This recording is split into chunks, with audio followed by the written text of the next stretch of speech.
Iga Swiatek has had her say on committing to the Olympic Games after several players decided not to compete.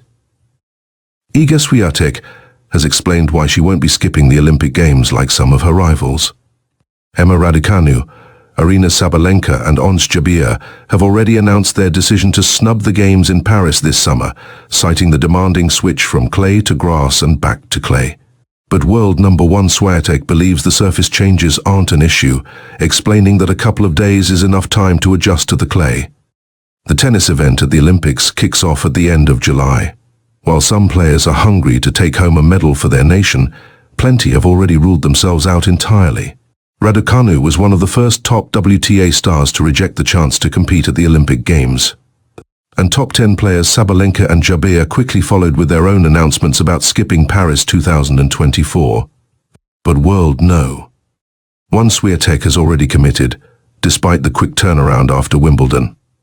Asked how she would prepare for Wimbledon, given that the Olympics were being played straight after, the year-old told Przeglad Sportowy, "I want to be successful wherever I play, you know.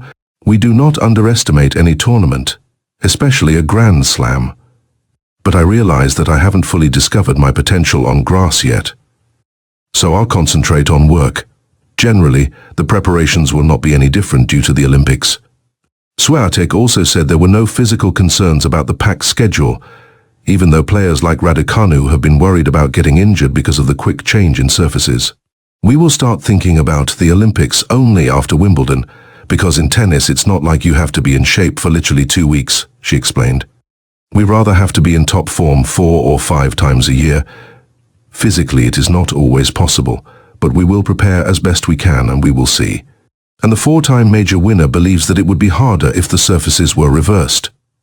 The Polish tennis star continued, "I think it would be a bigger challenge if there was grass first, clay in the middle, and grass again. Going back to the clay won't be a problem for me." The European clay season currently comes after Indian Wells, Miami and the Billie Jean King Cup qualifiers, meaning players have little time to prepare for the surface change in the regular calendar.